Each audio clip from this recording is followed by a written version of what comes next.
Good afternoon, everybody.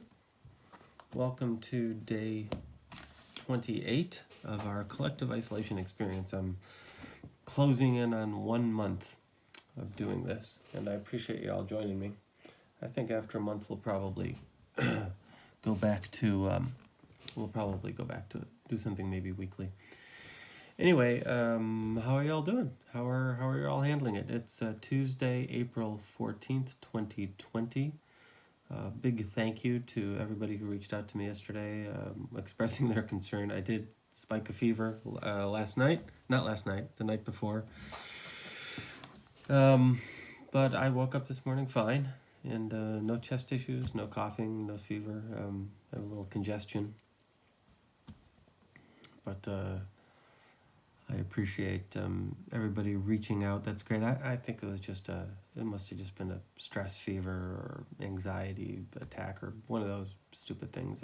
I got a couple of good night's sleeps the last couple of days, thanks to my wife, and I'm feeling pretty good, actually. So, a couple of things today.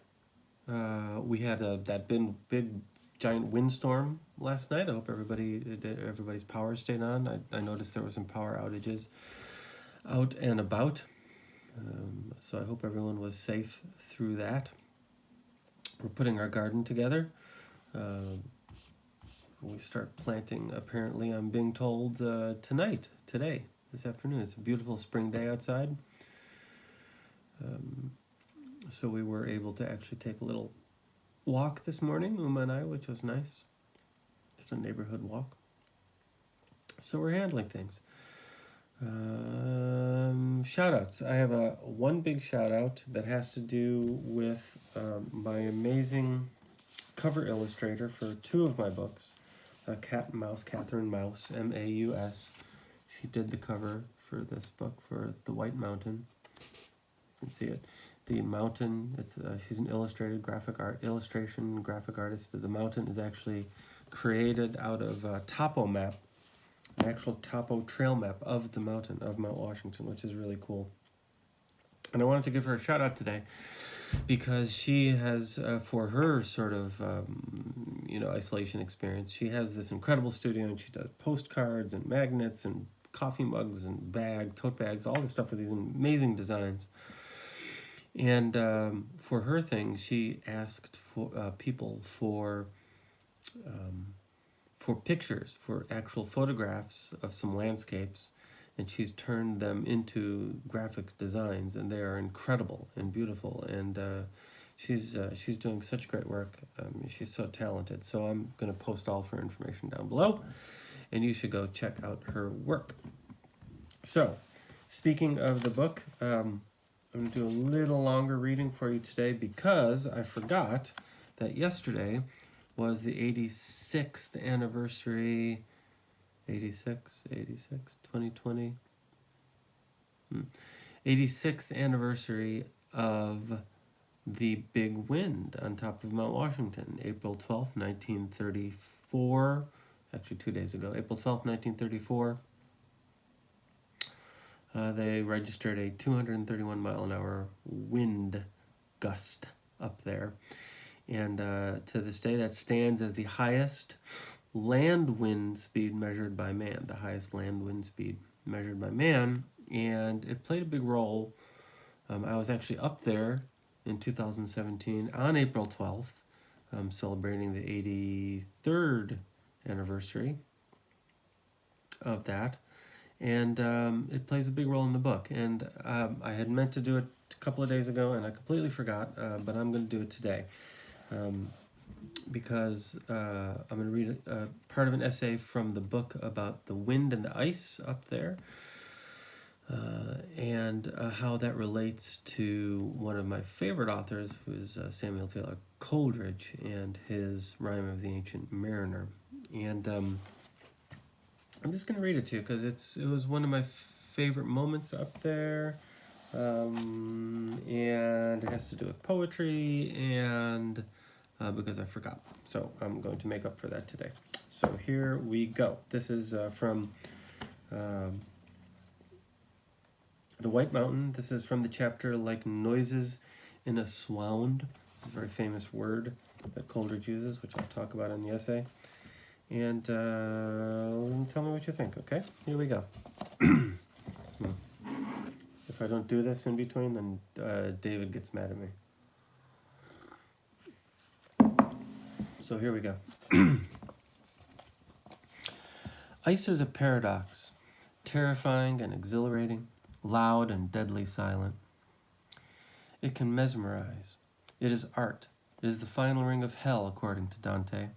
My guess is that back in the 1870s, most of the men up here during the winter would refer to the Divine Comedy to explain what they witnessed. However, I prefer Samuel Taylor Coleridge. Caleb was right a couple of days ago. A storm moved in overnight, a quick flash of thunder, snow, and rain and sleet.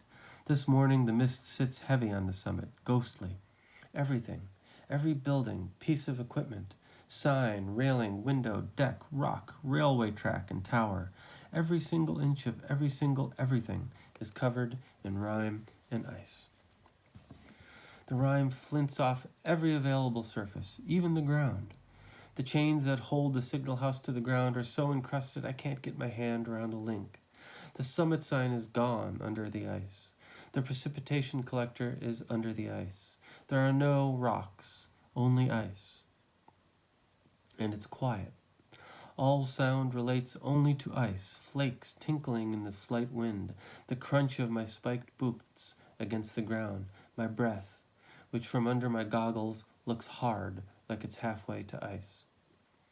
There are 100 shades of white. I wander down off the deck doing a circuit of the summit. Visibility is perhaps 20 feet.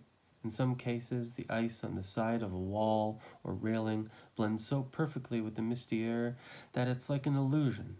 I have to reach out and touch a rock to know that something is there. That or trip over it, which I do several times, because the ground is that way as well.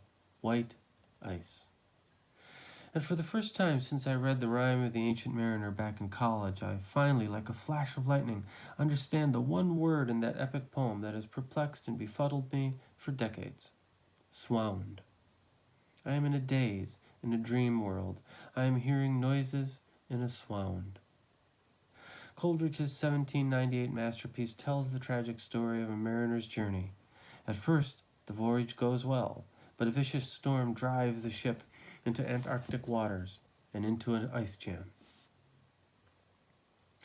And though the drifts, the snowy cliffs, did send a dismal sheen, nor shapes of men nor beasts we ken, the ice was all between. The ice was here, the ice was there, the ice was all around. It cracked and growled and roared and howled like noises in a swound. The word swound means an act of fainting, like a swoon, but to Coleridge, the proximity of the ice, the sound it makes, wild and raw like an animal, creates a moment of fear and disorientation. The mariner is sliding into a dream atmosphere, the ice serving as a metaphor for the unknown and the unconscious. This is similar to what a mountaineer might experience in a whiteout, the very air, perhaps gravity itself, submitting to vertigo as the ice groans and the sheen becomes indistinct and shapes undefined. Being here is also beautiful, hazy, and comforting. I reach one of the benches near the tip-top house and sit on the ice, watch the ice, listen to the ice. How easy to close my eyes here, to take off my goggles and let the ice caress my cheek.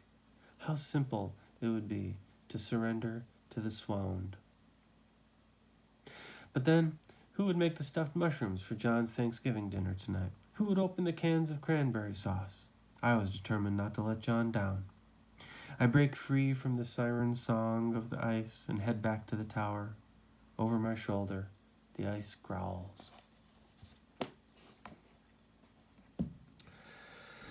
So we're moving on in to spring now. It looks like it's here to stay, and it looks like our isolation is here to stay as well for a few more weeks, probably far longer than that, in one form or another. But we'll keep doing this. We'll keep reading. We'll keep being with each other. We'll keep staying the course, right? We need to just keep staying the course. And eventually we will make our way out of the Swound. So, take care. Stay close to each other. Make those connections. Wash your hands. And I'll catch up with you in the morning. Take it easy, everybody.